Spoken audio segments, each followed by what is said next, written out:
fluida yang lebih panas ke bagian yang lebih dingin, ini kita sebut sebagai arah perpindahan panas secara konveksi. Dan yang ketiga ini panas yang dihantarkan langsung dalam bentuk paket-paket energi gelombang elektromagnetik ya. Jadi bentuknya gelombang elektromagnetik yang kita sebut sebagai radiasi. Minggu lalu juga kita sudah melihat adanya thermal properties ya, atau yang kita kenal kemarin hanya konduktivitas ya. Jadi thermal properties ini sebenarnya kita kenal dengan 3. Yang pertama adalah panas jenis, atau yang teman-teman bisa sebut dengan dia CP ya. Yang kedua ada konduktivitas panas yang disimbolkan dengan K. Dan yang ketiga adalah difusivitas panas atau alfa.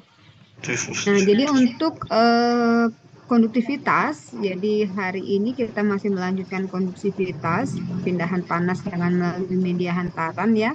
Dan kita hari ini juga akan melihat persamaan konduktivitas dalam bentuk matematik ya. Jadi kita nanti masih menggunakan persamaan yang sama, yaitu menggunakan hukum Fourier. Dan untuk persamaan konduksi dalam bentuk satu dimensi dan dalam keadaan tunak ya, steady.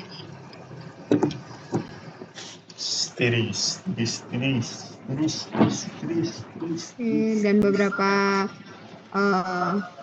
materi hari ini mungkin kita tidak full sampai hitungannya 1 SKS kan 40 menit, jadi 4 kali 3 120 menit, seharusnya kita 2 jam, tetapi mungkin ini Ibu akan maksimalkan saja di waktu 1 jam, nanti sisanya adalah mandiri ya. Dan minggu depan akan kita ulang remet materi dan mungkin kuis sebelum materi perkuliahan ya. Oke. Kita lanjutkan slide-nya.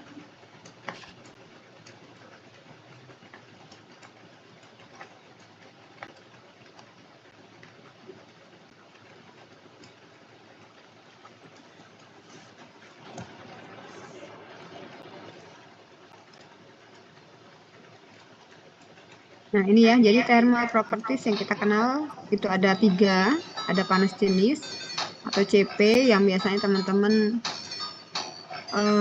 bahasnya dengan CP Qm delta T gitu ya. Terus yang kedua ada konduktivitas panas yang kita kenal dengan K, di mana jumlah panas yang dikonduksikan ini melalui satu satuan ketebalan per satuan waktu jika terdapat perbedaan 1 unit temperatur di dalam sebuah penampang tersebut ya.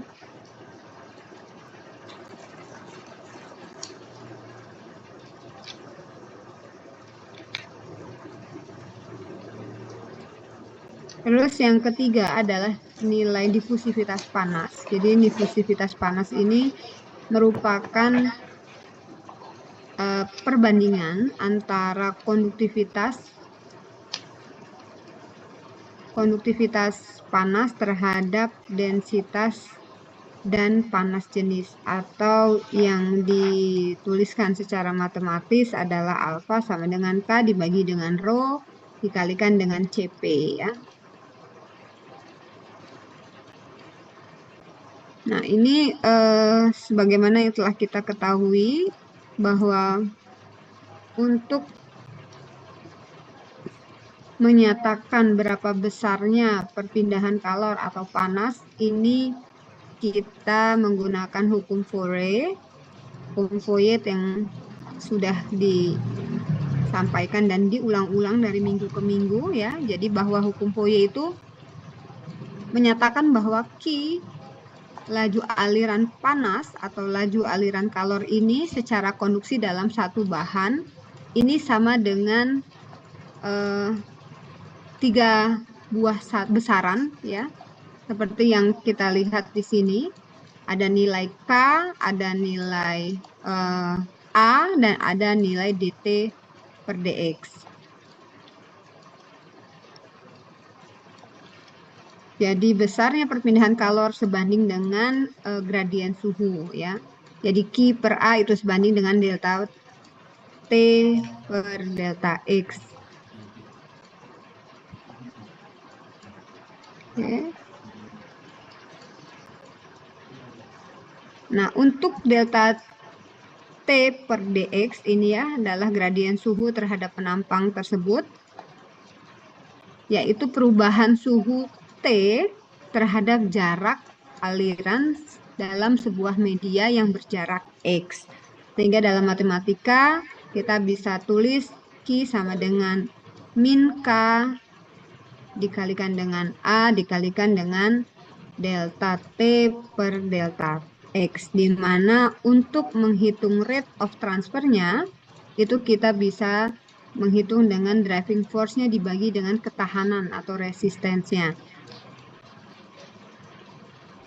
Di sini driving force-nya adalah delta T, yaitu T1 min T2. Sedangkan untuk resistensinya adalah min K dikali A dikalikan dengan delta T delta X per K kali A. Kalau ini dikali di ini kan ya. Oke, untuk arah bukan arah, untuk positif dan negatif dari K ini kita memang harus sepakat ya bahwa nilai persamaan pada nilai konduktif panas ya. Kita harus sama-sama bahwa tanda min K ini sudah disampaikan juga bahwa arah aliran panas ini selalu nilainya positif ya, dari luar ke dalam. Untuk nilai K-nya adalah konduktivitas panas, besarnya tergantung pada zat atau media tersebut. Slide selanjutnya. Nah, ini adalah konduksi ya. Ini yang Ibu bilang tadi bahwa ada namanya rate of transfer atau driving force pada perpindahan panas.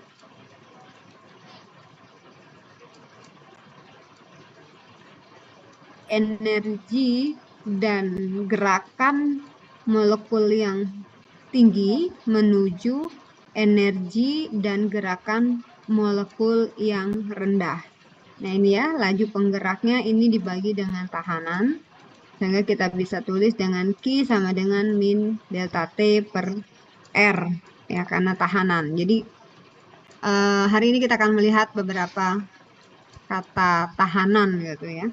Di mana Q adalah laju perpindahan panas, delta T ini adalah perbedaan temperatur, RH itu adalah tahanan perpindahan panasnya.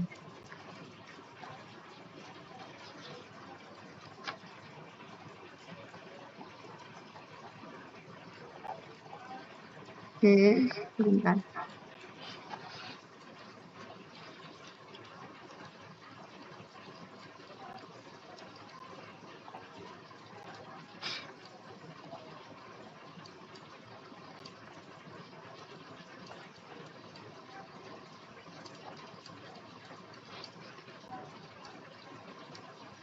Nah, kemudian silakan jika sudah digeser pada menu action, silakan kita klik enter. Jika sudah muncul seperti ini, silakan kita klik pada tombol navigasi di keyboard arah bawah dan arah scan for exit.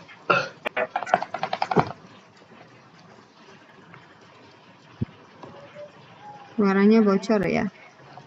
Oke, selanjutnya. Jadi perpindahan panas ya, ini diulang lagi. Kita mengikuti persamaan dari hukum Fourier di mana Q atau laju itu adalah min K kali A kali delta T per delta X, di mana tadi kita sudah sebut bahwa driving force itu adalah gaya penggerak dibagi dengan tahanan, yaitu minus delta T dibagi dengan tahanannya R. Terus nah, R di sini apa? R di sini adalah delta X per K kali A. Ya, yang tadi di sini. Oke, dengan satuan joule per second ya, masing-masing kita masukkan. Ini adalah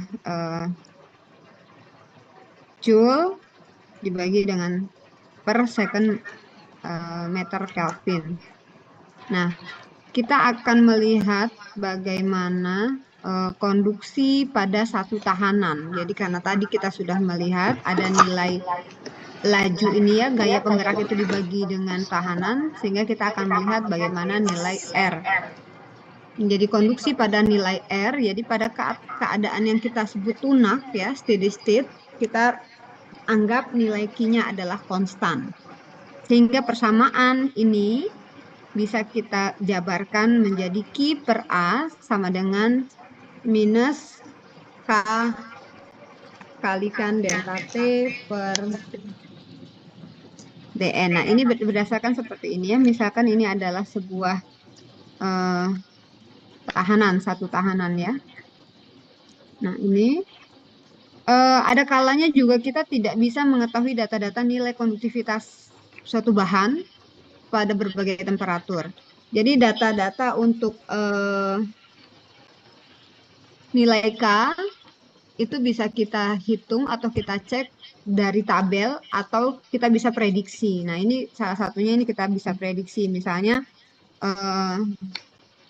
pada temperatur 32 derajat Celcius ya, besarannya seperti ini. Berapa sih nilai K-nya? Nah, ini kita lakukan interpolasi linier ya. Jadi untuk materi atau panas pada temperatur 32 Fahrenheit atau 0 derajat Celcius itu nilainya adalah 0,0036 watt per meter Celcius.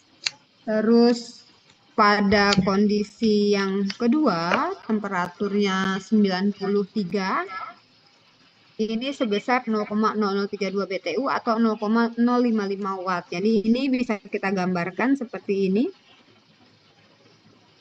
Ya, jadi kita interpolasi dari sumbu X dan Y, di mana X-nya adalah temperatur dengan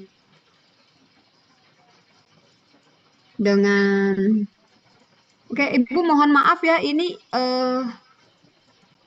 tidak bisa Ibu admit lagi, tidak bisa Ibu terima lagi yang telat-telat, karena Ibu ngajar terpecah terus ya, jadi mohon maaf. Yang sudah masuk 124, jadi 122, sorry. Nanti kalau ada yang masuk lagi atau keluar masuk, Ibu nggak bisa, ini konsentrasinya terpecah, mohon maaf ya. Oke, nah ini bisa kita interpolasi dengan kondisi seperti ini. Kita gambarkan dulu, X-nya adalah temperatur, Y-nya adalah nilai K, nilai konduktivitas pada temperatur tertentu.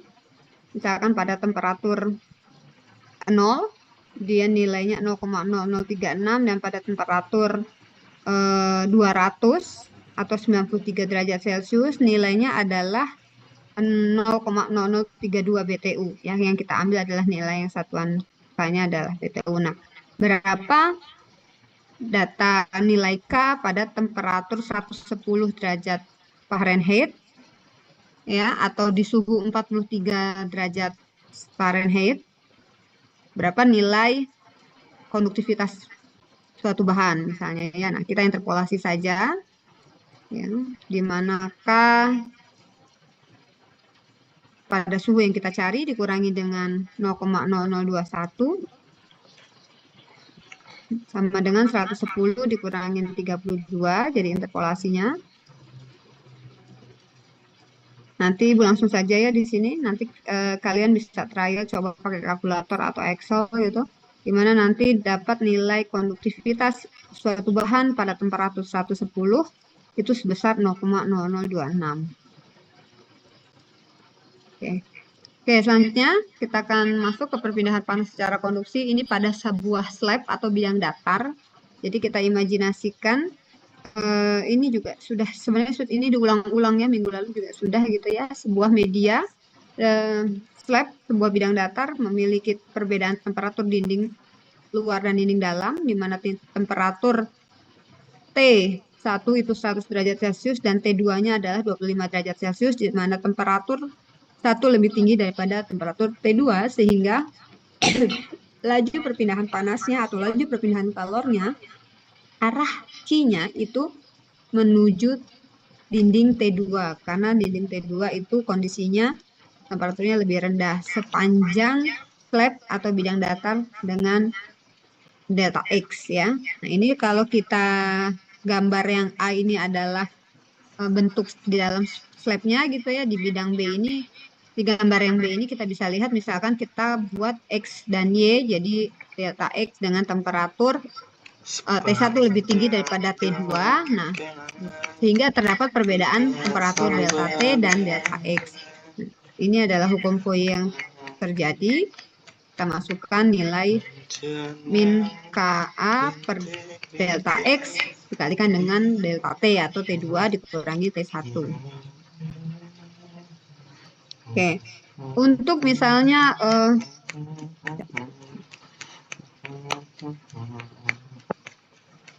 kalau itu adalah satu tahanan ya, kalau yang tadi ini adalah kita lihat adalah satu tahanan, bagaimana ketika misalnya teman-teman punya dua bahan yang ternyata punya temperatur, misalnya di sini adalah T1, di sini adalah T3 dan ini adalah T2 misalnya ya. Jadi ini kita sebut ini material A, ini kita sebut material B gitu ya, dengan delta X. Ini adalah X1, ini adalah X2, ini adalah X3 gitu ya. Nah, nilainya adalah bagaimana kita bisa menghitung nilai Q pada dua bahan yang menempel ini gitu ya. Kalau kita lihat laju perpindahan panasnya pasti dia akan ke arah Q3 karena T3 lebih rendah daripada T1 gitu ya. Kita tulis bahwa kita punya persamaan tadi itu adalah Q sama dengan K dikalikan dengan A dikalikan dengan delta X ya, dikalikan dengan delta T. Nah, sedangkan di sini ada QA, ada QB karena ada dua senyawa ya. Jadi kita tulis Q sama dengan QA, material A sama dengan QB. Jadi kita anggap karena kondisinya tunak dan steady bahwa Q yang melewati A ini sama dengan Q yang melewati B. Jadi kalau kita bisa tulis Q ini adalah sama dengan K dikalikan dengan konduktivitas thermal dari material A dikalikan dengan A luasnya ya, dibagi dengan delta XA. Nah, ini akan sama dengan K konduktivitas thermal dari material B dikalikan dengan luasnya dibagi dengan ini di delta T ya, KA delta T. Nah, ini delta T ya. Nah, ini akan sama dengan nilai KB dikalikan dengan luas penampang B dikalikan dengan delta T. Nah, ini dibagi dengan delta X media B ya. Ini ya. A, B. Jadi dua material. Sehingga kalau kita ingin tahu jadi Q sama dengan ini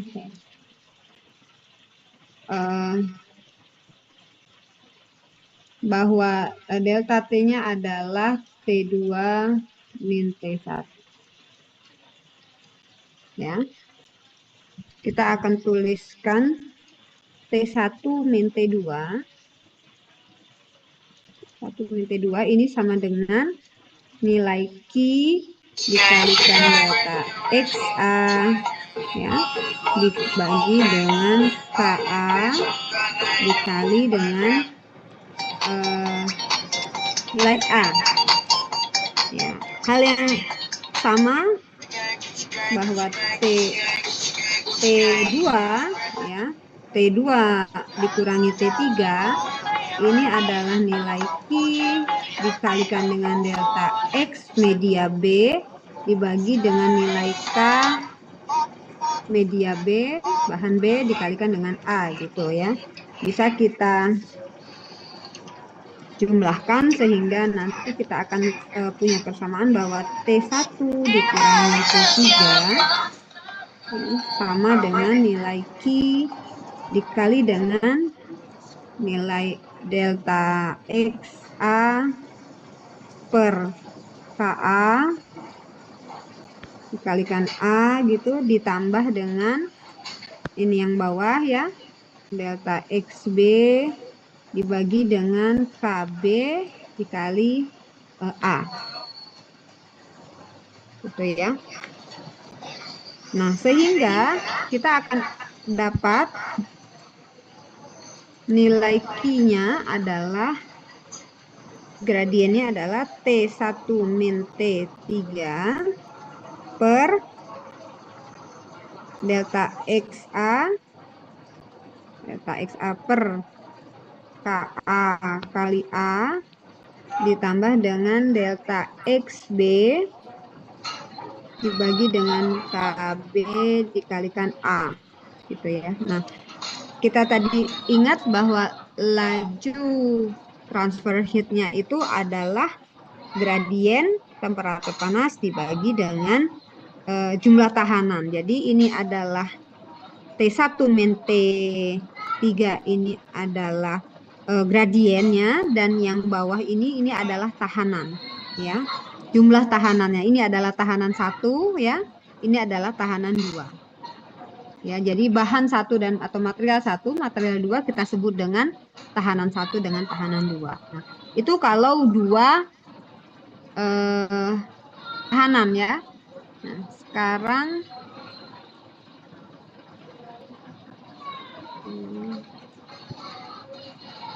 bersihkan dulu.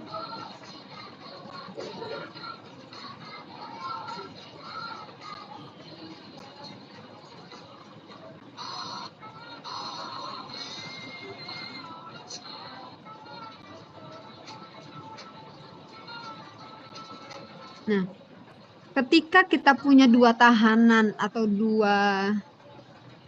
bahan seperti tadi, temperatur dropnya kita sudah lihat. Nah, ketika kita punya 3 bahan yang disusun secara seri,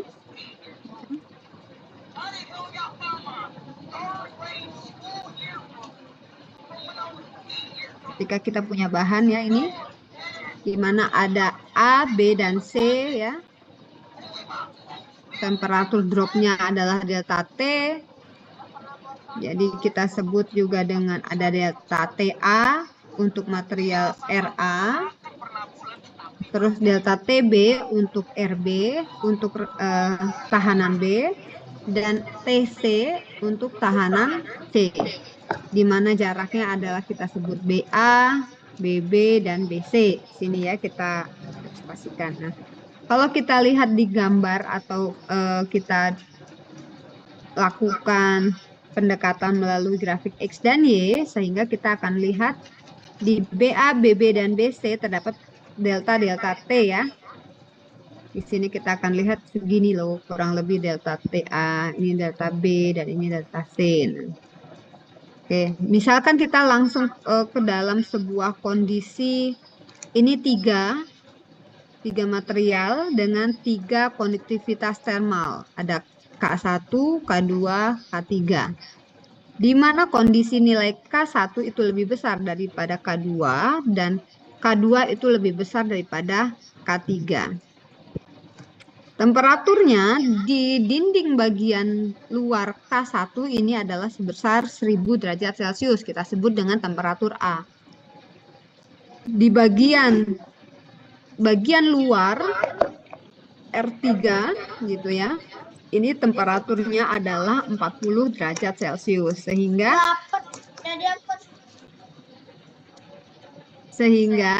kita bisa hitung, kita bisa melihat gradien temperaturnya atau temperatur dropnya dari titik T1 atau TA ke T2, T3, baru dia turun menjadi 40 derajat Celcius.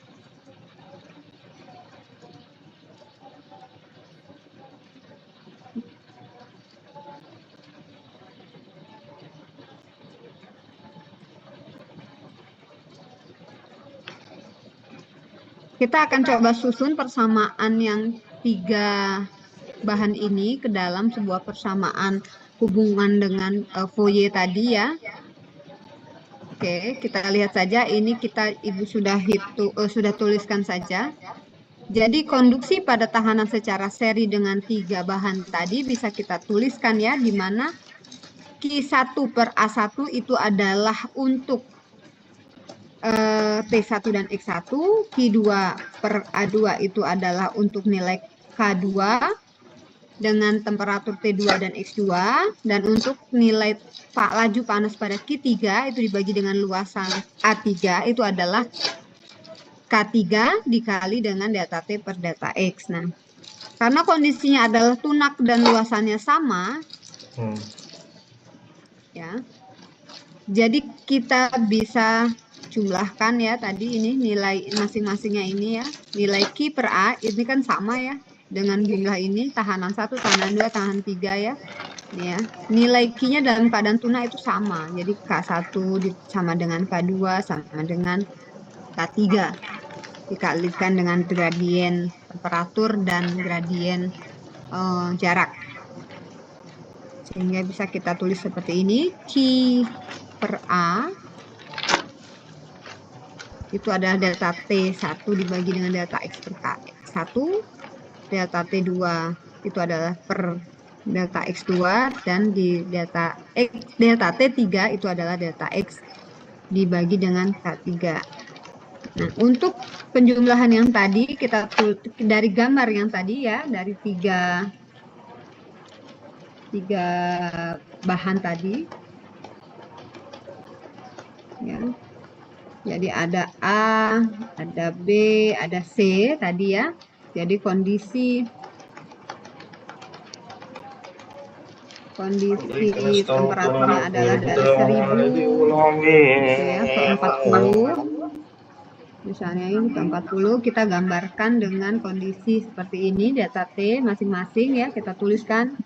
Berarti kan delta T1 untuk pada A gitu ya, adalah temperatur TB dikurangi TA.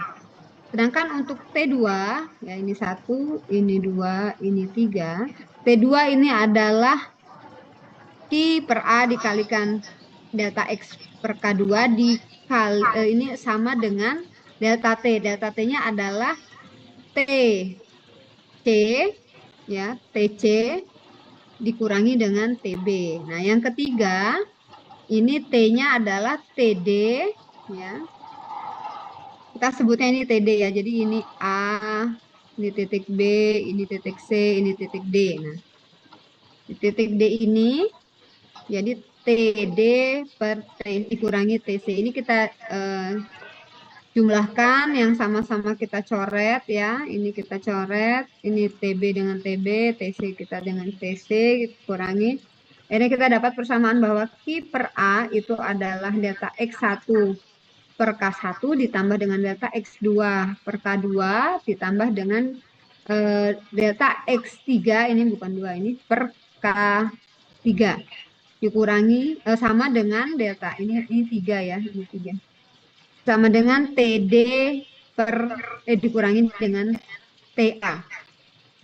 Nah, kalau kita mau pindah ruas ya, kita pisahkan. Jadi Q per A ini adalah delta T dari TD ke TA. Karena dia dari posisi temperatur rendah ke tinggi, ini sehingga masih minus ya. Dibagi dengan tahanan tadi, tahanan 1, tahanan 2, tahanan 3. Nah, ingat ya, kita pindahkan lagi karena kita mau mencari Q-nya saja, berarti A-nya adalah kita pindahkan ke bawah. Sehingga dalam satu tahanan ini menjadi delta X1 dibagi K1 dikali luas ditambah untuk tahanan 2 X2, jadi delta X2 dibagi K2A, dan tahanan 3-nya X3, ini delta X3 dikali K3 dikali A. Sehingga kalau kita lihat di sini nilai Q adalah delta T, di mana delta T-nya adalah T dimin TA, dibagi dengan tahanan 1, tahanan 2, tahanan 3, atau sederhananya delta T dibagi dengan R total ya. Nah, ini sama dengan rangkaian rumus untuk ke dalam listrik DC ya. Rangkaian seri listrik DC. Oke. Mudah-mudahan nggak terlalu cepat ya, bisa dipahami.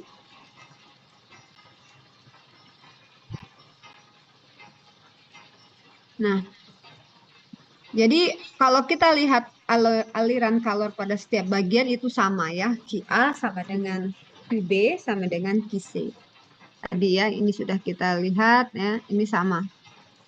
Nah, jadi kalau misalkan kita mau bilang R-nya di mana ya, R-nya akhirnya kita bisa menemukan bahwa R1, RA ini adalah RA, RB adalah delta X, B dibagi dengan nilai K dikalikan A, dan untuk RC sendiri ya delta XC, delta X pada media C dibagi dengan nilai konduktivitas termalnya pada media C dikalikan dengan A. Sehingga kita bisa tulis bahwa nilai R itu adalah delta X per K kali A. Bisa dipahami ya? Bisa, Bu. Oke.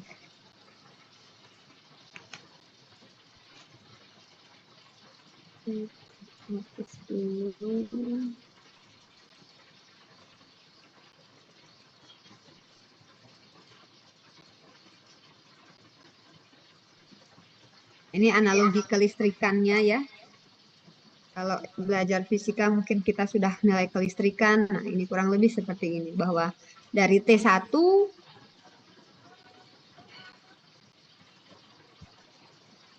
ya, dari T1 ini adalah tahanan RA. Nilainya adalah delta X per K dikalikan A. Terus untuk RB itu adalah delta XB dibagi dengan KA dikalikan A, KB. Terus untuk RC, resisten atau tahanan C, ini adalah delta X C dibagi dengan nilai konduktivitas C-nya dikali dengan A. Sehingga persamaan aliran kalor satu dimensi ini Q sama dengan delta T per jumlah R, ya, R tahanan termalnya.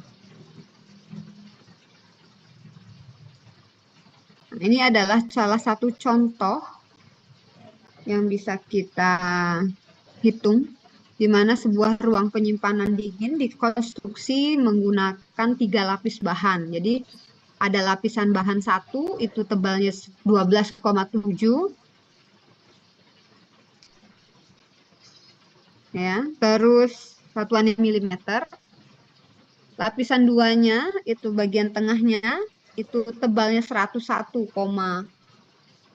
mm dan lapisan luarnya itu setebal 76,2 mm. Nah, temperatur dinding permukaan bagian dalam ya, bagian dalam itu sebesar 255,4 Kelvin, sedangkan lapisan permukaan luarnya bertemperatur 297,1 Kelvin. Nah, ketika kita mengetahui nilai konduktivitas bahan-bahan adalah sebagai berikut, K1 0,151, ternyata dia merupakan kayu pinus. K2 materialnya adalah corkboard ya, itu memiliki nilai konduktivitas termalnya 0,0433. Terus yang ketiga ternyata materialnya adalah beton dengan nilai konduktivitas termal sebesar 0,762. Jadi yang satu ini dengan ketebalan 12,7 ya milimeter. Kita bisa konversi ke meter berapa? Terus ini sebesar 101,6 mm. Berapa meter ya? Karena kita nanti hitung dengan satuan meter. Terus yang beton tebalnya 76,2 mili. Nah, ini berapa meter? Ini bisa kita konversikan dulu ya. Nah, pertanyaannya adalah berapa atau hitung kehilangan Ki atau panas dalam tiap meter persegi luas. Dan juga temperatur antar muka dinding. Nah, kalau ada soal seperti ini, kita harus menggambarkan dulu agar lebih mudah dalam memahami ya. Nah, jadi kita gambarkan dulu seperti ini, kita asumsikan bentuk ruangannya atau bentuk dinding dari konstruksi tadi itu bentuknya balok atau kubus, di mana dia punya 3 tahanan, R1, R2, R3 ya. Coba gini kita gambarkan ya, K1, ini R1 gitu ya.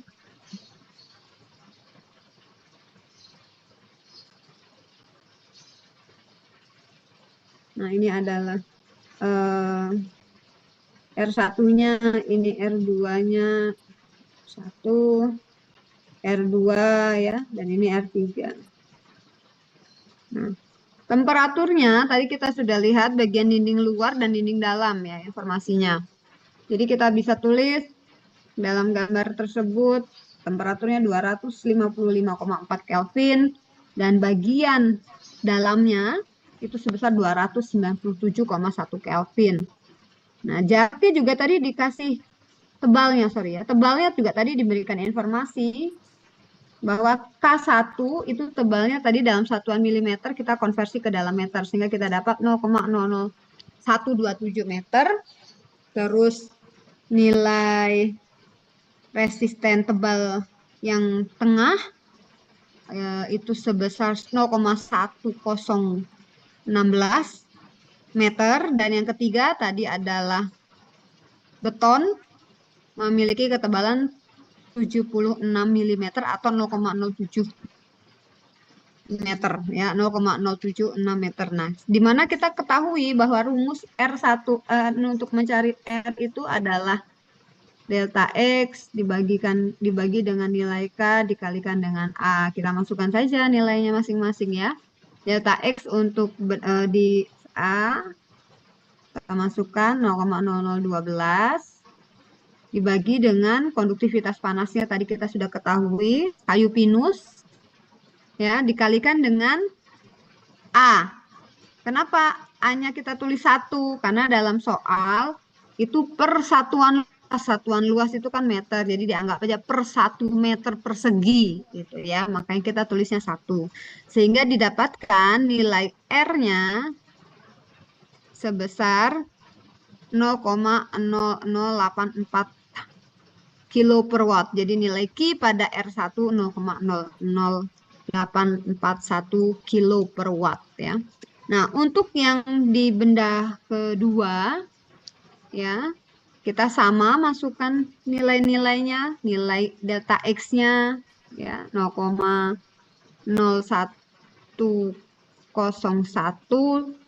dibagi dengan nilai K-nya, tadi kita ketahui nilai K-nya sudah diketahui dari soal 0,00433 watt per meter Kelvin dikali dengan A. A-nya karena tadi sama diameter per satuan luas, jadi hanya dimasukkan angka 1. Gitu ya.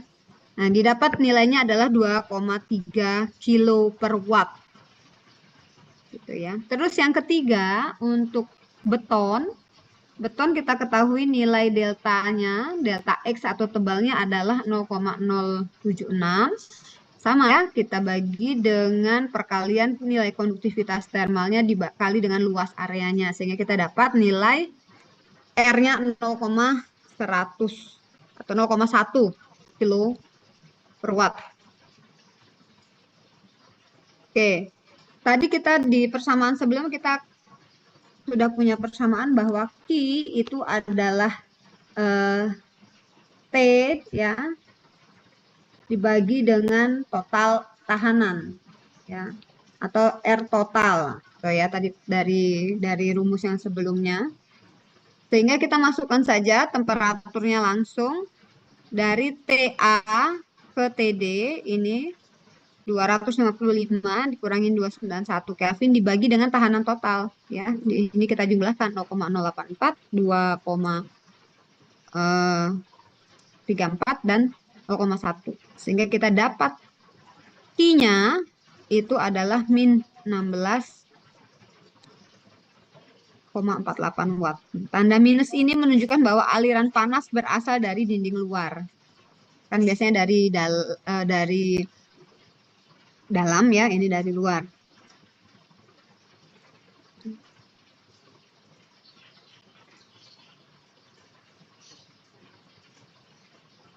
Nah, kalau kita ditanya berapa besar temperatur antara, ya, karena kan tadi ini tidak diketahui berapa sih TB dan TC, sehingga kita hitung. Umi, tekan di, boleh enggak? Terus bisa kan nih TB dan TC, sehingga kita bisa cek nih. Untuk nilai TB di sini, ya, berarti kita untuk kayu pinus dan cornboard. Jadi ini pinus dan board, ya, papan ini. Nah, berarti kan kita pecah nih. Kita ini untuk dua benda aja, dua konduktivitas aja yang kita pakai. Berarti T1, TB, TC, ya. Nah, jadi nilai Q-nya adalah delta T per R, TA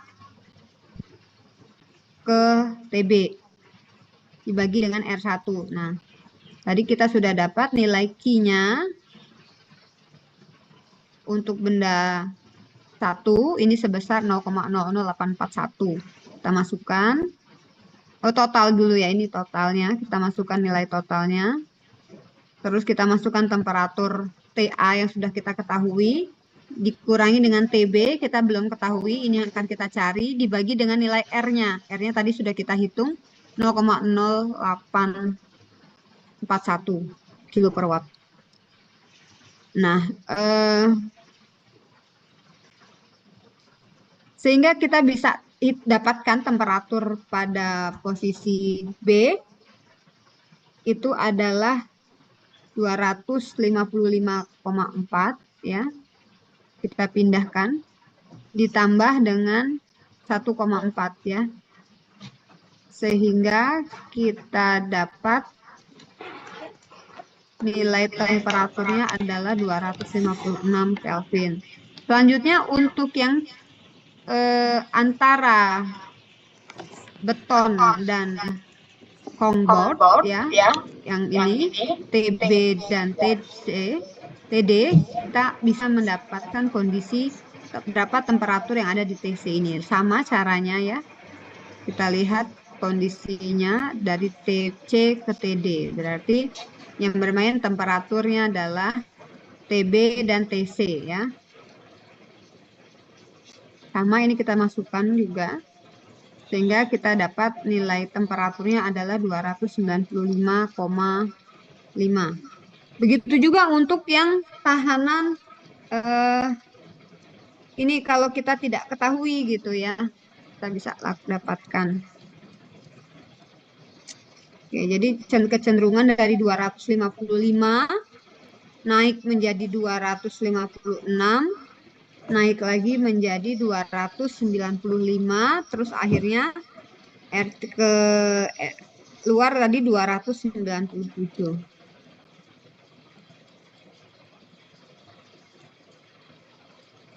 Oke, kita lanjutkan. Oke, sampai di sini dulu ada yang mau ditanya nggak? Ini konduksi pada bidang datar atau slab dan kondisi di mana bahan atau material disusun secara seri. Masih belum ada yang ingin ditanyakan sih, Bu. Oke, terima kasih Arifin. Ngantuk ya? Kurang air, mudah-mudahan tetap bisa fokus, ya.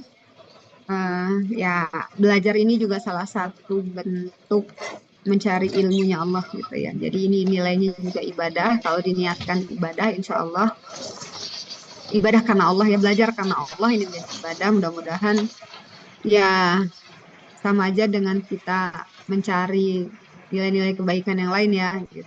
Nanti habis ini ya lanjutkan lagi mau tadarusan, mau zikir segala macam. Oke, mungkin Ibu minta waktu eh,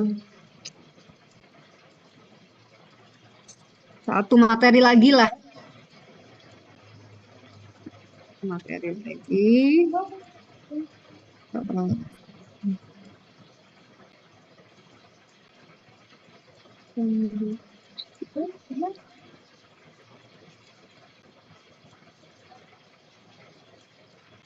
Oke, materi satu lagi lah untuk hari ini ya. Oke.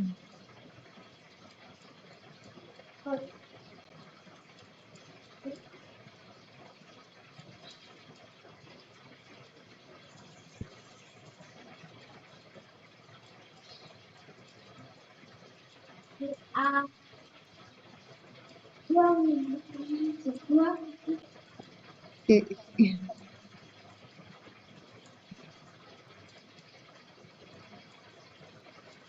Hari ini kita lanjut ada perpindahan kalor atau perpindahan panas ini secara konduksi yang terjadi pada silinder.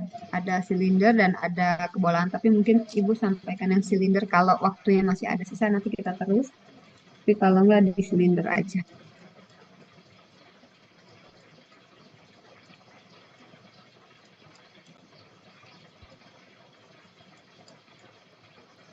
Jadi kita sudah mulai masuk ke materi penggabungan ya.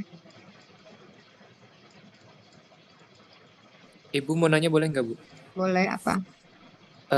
Berarti ini silinder itu termasuk anulus juga nggak, Bu? Iya, sama. Astagfirullah. Oke. Jadi kan kalau pada prakteknya, baik di kehidupan kita sehari-hari ataupun dari industri gitu kan, banyak sekali bidang-bidang yang dilewati oleh perpindahan panas ini kan. Transfer panas ini bisa dilewati oleh benda yang bentuknya silinder atau yang tadi bentuknya flat atau slab gitu ya. Jadi ada hal-hal yang bisa kita hitung secara seri, ada hal-hal yang kita bisa hitung secara paralel. Misalnya ruang misalnya pembakaran misalnya di knalpot gitu ya. Itu juga kita bisa hitung bentuknya kan anulus gitu ya.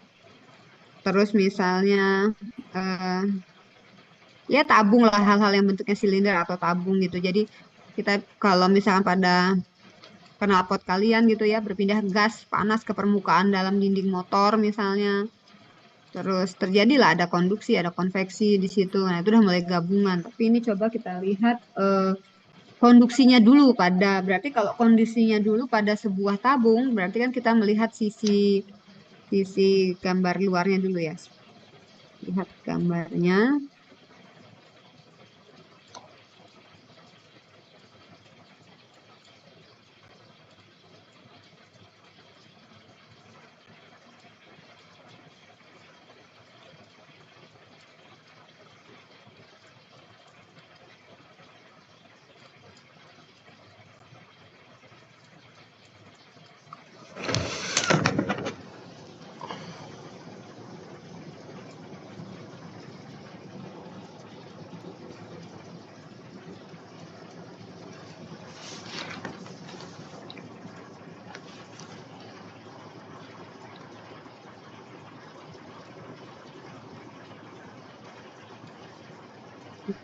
Bentar ya. Ini sama ya. Kita masih sama menggunakan hukum Fourier dalam memperhitungkan berapa lajunya. Jadi aliran panas yang kita hitung di sini yaitu merupakan cara konduksi yang melewati sebuah silinder gitu ya. Ini sama ya. Ini sama dengan materi tadi. Ini hukum Fourier ya. Tetap Ibu selalu tampilkan mengingatkan bahwa kita pakai hukum Fourier untuk konduksi. Nah ini misalkan ya. Jadi perpindahan kalor melalui sebuah silinder yang berongga gitu ya. Jadi contoh-contoh sederhananya ya misalnya konduksi ini melalui pipa dan pipanya itu diisolasi gitu ya, biar panasnya tidak eh, hilang gitu. Jadi disusun dengan coating bahan media pipanya di coating atau diberikan lapisan luar gitu ya. Tetapi kalau silindernya itu homogen, hanya satu bahan, tapi dia cukup panjang gitu ya, mungkin kita abaikan gitu ya, temperaturnya kita kita konstankan gitu ya. Dan kalau kita lihat, jadi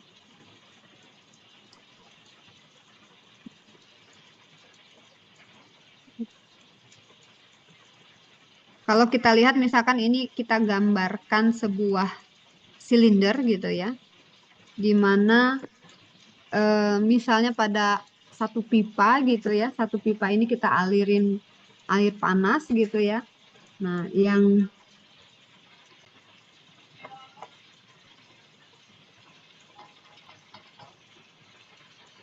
sisi luar ini, yang sisi kuning ini adalah silindernya ya. Nah, ini kuning ini adalah silindernya. Nah, ya. Nah, arah temperatur Q-nya, lajunya, ini adalah silinder, di dalamnya ada air panas misalnya, apakah dia shell, apakah dia satu cup aja, ataukah dia... Jadi intinya nilai Q-nya itu dari dalam menuju luar gitu kan.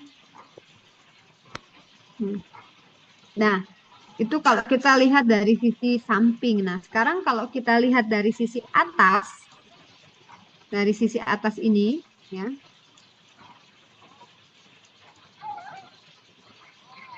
kita lihat dari sisi atas ini, penampangnya kita bisa lihat bahwa ada R1 dan R2. Jadi jari-jari satu itu dari pusat ke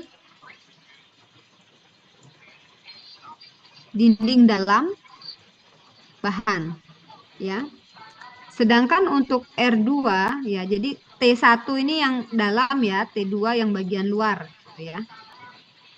T1 dan T2.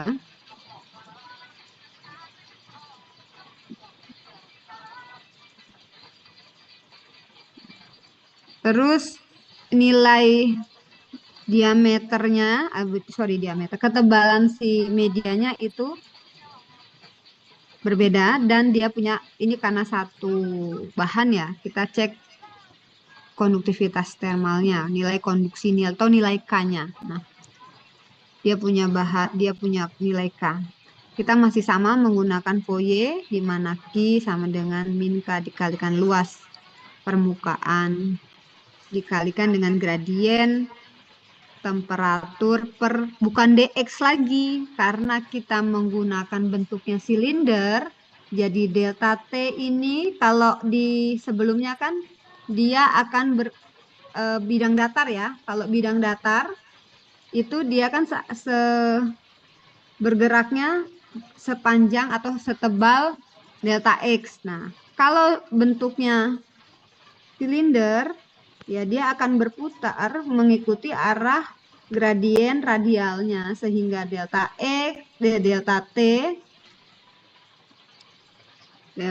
T itu akan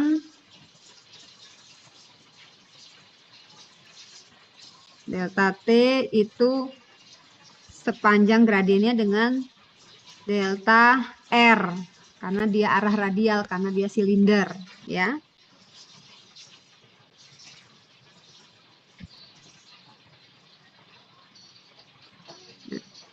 Jadi memang sebenarnya kalau kita lihat perpindahan panas pada silinder ini terdapat memang 3 arah ya. Jadi arahnya itu kan kalau kita ketahui bentuk lingkaran bola atau ban roda gitu ya. Ada arah yang tegak lurus dengan pusat yang kita sebut dengan aksial. Ada yang mengikuti arah perputarannya yang kita sebut dengan arah radial ya.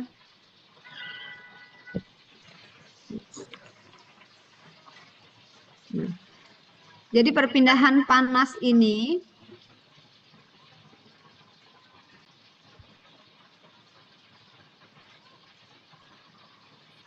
terjadi dengan 3 arah.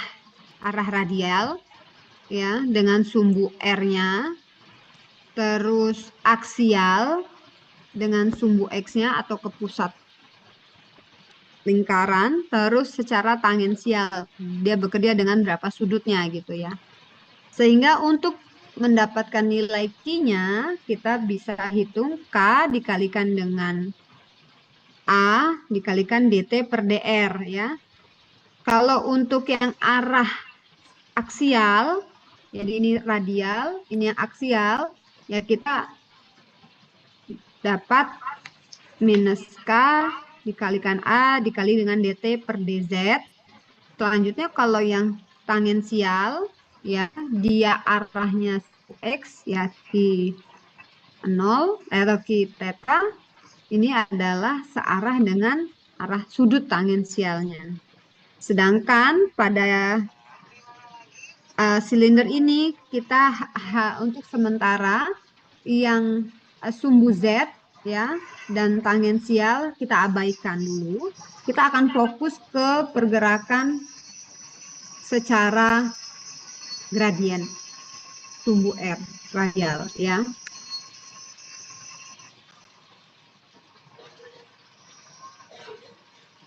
Oke. Nah, ini sama dengan gambar tadi ya. Kalau kita melihat dari sisi depan, bentuknya seperti ini. Sebuah pipa anulus gitu ya. Dia punya panjang L, dia punya jari-jari dari pusat ke dinding bagian dalam, itu R1, dan dari pusat ke dinding bagian luar pipa itu adalah R0. Kalau kita lihat penampangnya dari atas seperti ini. Ya, ada R1, RI, ya, ada R0, T1, TI dan T0 di bagian dalam, ya. Nah, ini adalah bisa saja ini sumbu gradiennya ya tadi ya, dx atau ini dr. Nah, kalau kita punya persamaan ini, hukum Fourier ya, dasarnya tetap pakai Fourier. Bagaimana kita menghitung nilai A-nya kan? Kalau nilai A pada bidang slab tadi, misalnya 1 square, 1 persegi, 1 misalkan, atau seperti minggu lalu misalnya diketahui panjang dan tingginya, lebar dan tingginya misalnya ya A-nya panjang kali lebar bisa kita masukkan ya. Tetapi kalau ini karena bentuknya silinder ya kita masukkan luasnya dengan persamaan luas silinder. Di mana 2pi kali L. Ya. Sehingga untuk menghitung nilai Q secara radial kita masukkan nilai A-nya. Jadi K dikalikan dengan 2pi dikalikan dengan L dikalikan dengan dt per dx dengan kondisi batasnya seperti ini. T sama dengan TI itu untuk R sama dengan RI, T sama dengan T0, untuk R sama dengan R0.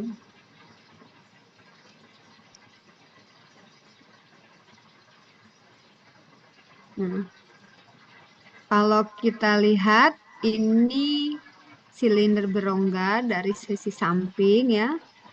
Aliran panas secara radial bisa kita lihat seperti ini dari arah samping. Ada RI, ada R0. RI ini dia sejauh dia jari-jari dari pusat ke bagian dalam. Kalau ini bagian luar. Kita sama ya dengan cara tadi ya. Kita pakai hukum Fourier lagi. Kita masukkan, kita ulang-ulang lagi Fourier ini. Ya, ini adalah persamaan hukum Fourier-nya. Kita masukkan nilai A-nya sehingga nilai Q-nya seperti ini. Sekarang kita keluarkan lagi ya untuk mendapatkan nilai Q. kita turunkan ya. Nah, ini untuk Q kita pindahkan dulu biar dia bisa didapatkan. Nah, ini dikeluarkan dari R batasnya RI dan R2, R1 dan R2, T1 dan T2, kita integralkan biar kita dapat QR per 2PL itu integral R1 sampai R2 DR per R sama dengan min K dikalikan integral T1 ke T2 dikalikan del T-nya. Nah, karena ini integral, kita balik ya.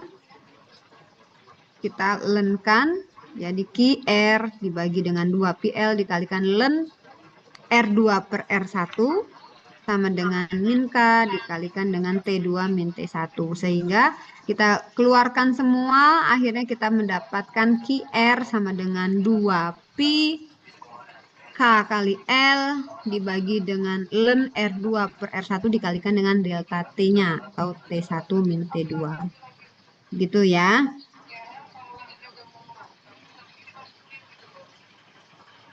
Nah, ini ya, sama ini. Untuk menghitung satu tahanan, akhirnya kita bisa mendapatkan tahanan thermal untuk satu tahanan. Ini adalah len R0 per RI dibagi dengan 2pi KL. Nah, ini contoh soalnya. Sebuah tube silinder, kita punya bahannya adalah hard rubber dengan nilai konduktivitas termalnya 0,151. Jari-jari dalamnya itu 5, berarti R0-nya ya. Oke, kita baca dulu lah soalnya. Nanti kita gambarkan. Jadi jari-jari dalamnya 5 mm dan jari-jari luarnya 20 mm. Tube tersebut digunakan sebagai koil pendingin di dalam bed. Di bagian dalam silinder mengalir air es sehingga suhu di dalamnya 274,9, hampir 275 Kelvin. Sementara itu dinding luarnya sebesar 291. Oke ya. Hitung berapa sih? Oh ya, ini soal diambil dari buku Jim Kopris. Hitunglah laju transfer panas yang terjadi pada koil tersebut tiap meter panjang cup. Ya, tadi hampir sama ya dengan contoh soal yang tadi ya, per panjang cup. Apabila total panas yang dihilangkan dari bed ke luar itu adalah sebesar 14,65 watt, berapa sih panjang cup yang diperlukan? Jadi penyelesaiannya kita tulis dulu, diketahui ya kondisi-kondisinya. Jadi di soal ini kalau tadi di di contoh soal slab kita bisa mengecek temperatur di tengah ya. Nah, ini kita bisa menghitung laju panasnya dari titik awal ke titik akhir, terus apabila totalnya sebesar 14,6 itu kita mau meningkatkan atau kita mau menghilangkan kalor sebesar 14,6, berapa sih panjang cup yang kita perlukan? Nah, jadi kita selalu diilustrasikan. Kita agak susah mengawang-awang ceritanya, jadi kita gambarkan ya. Dia punya T.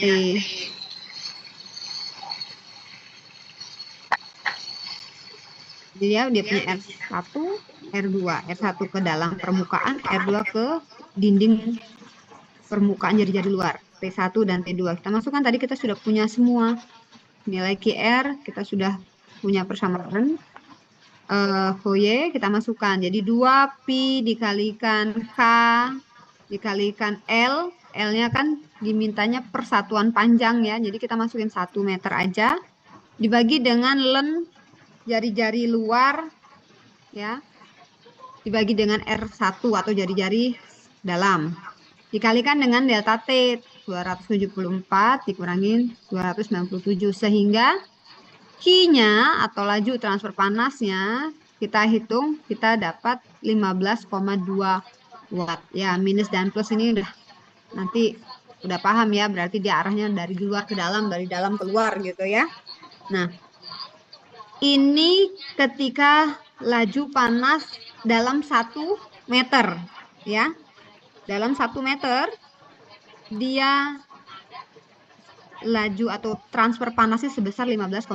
Nah, ketika yang ditanyakan, kalau saya tuh pengennya laju panasnya cuma 14,65, ya, berapa panjangnya? Di kondisi di kondisi L berapa transfer panas yang hilang atau transfer panas yang terjadi sebesar 14,65, itu posisinya di mana gitu ya. Jadi kalau misalkan kita bisa gambarkan gitu. Nah, ini adalah penampangnya 1 meter gitu ya. Di 1 meter ini itu sebesar 15,2. Nah, yang ditanyakan ketika transfer panas hanya 14,65, berarti di panjang keberapa gitu ya. Nah, inilah persamaannya. Jadi ya kita bagi saja ya 14,65 dibagi dengan totalnya, sehingga kita dapat ternyata hilang panas atau transfer panas sebesar 14,65 watt itu terjadi ketika silinder itu dipanjang 0,96 gitu ya. Oke, bisa dipahami ya? Bisa, Dan Bu. ngantuk. Oke, Ibu sampai jam ya 10 menit lagi lah ya. Hmm.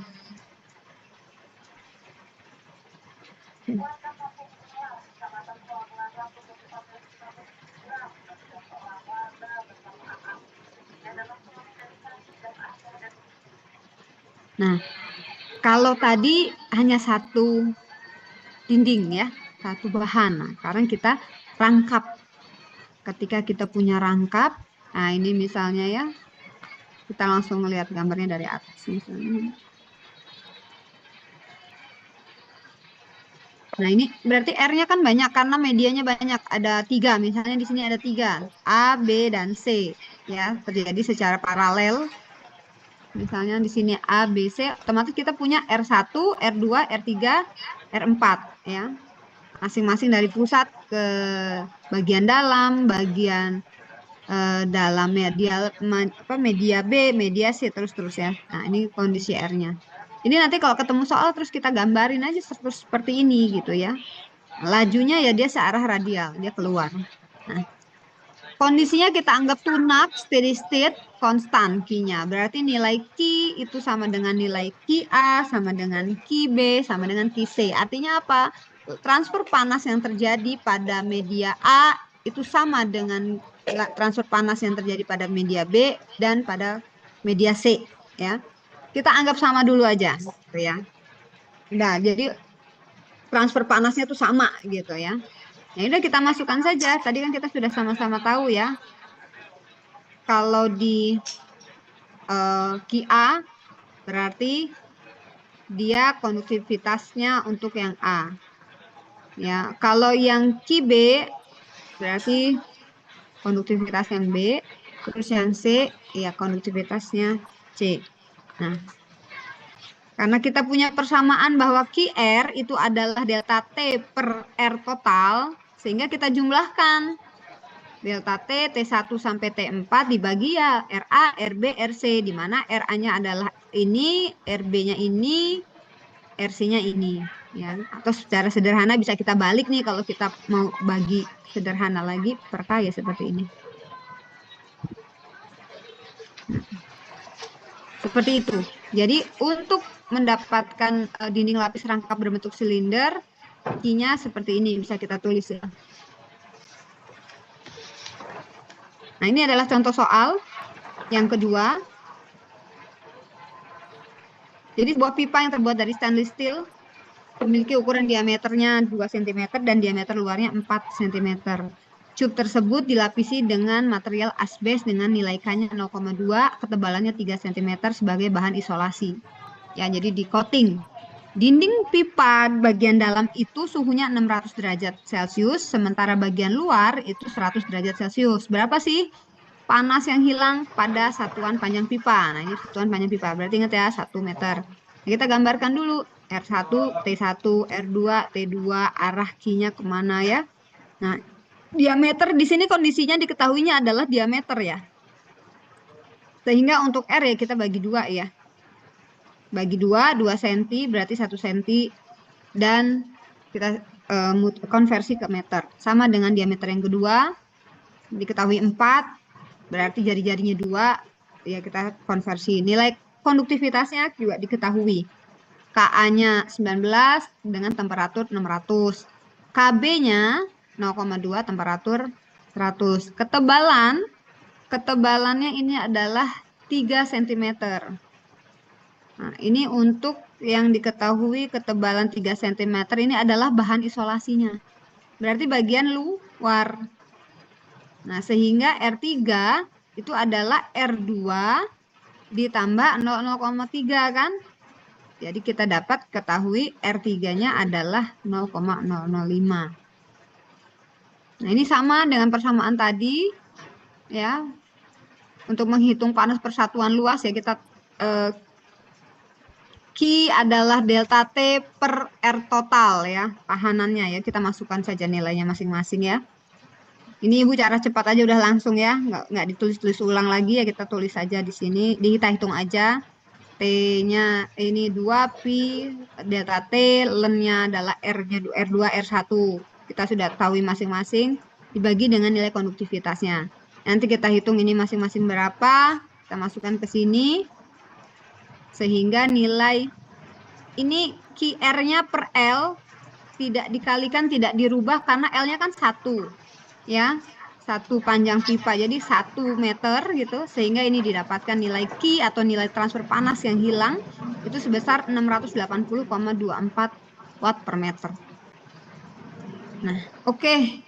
Mungkin itu dulu ya. Nanti kalau untuk yang ini minggu depan saja. Dan latihan soalnya masih banyak banget. Mungkin itu dari Ibu udah jam 5. Ada yang mau ditanyakan sampai situ? Cukup, Ibu. Cukup ya. Nanti tugasnya Ibu kirim lewat ketua kelas aja ya. Mungkin beberapa latihan soal untuk dikerjakan di kosan atau di rumah. Untuk absensi nanti tolong divalidasi oleh seluruh PJ kelas. Nanti insya Allah kita ketemu lagi secara offline di kelas ya. Nanti kita komunikasi lewat WhatsApp. Mudah-mudahan sih offline ya biar lebih enak.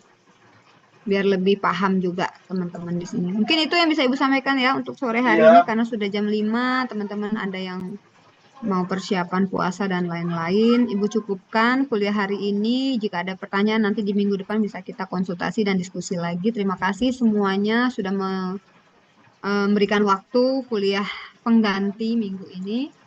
Ibu akhiri, mohon maaf kalau ada salah. Billahi taufiq wal hidayah. Wassalamualaikum warahmatullahi wabarakatuh. Waalaikumsalam warahmatullahi wabarakatuh. Oke, selamat menanti buka puasa.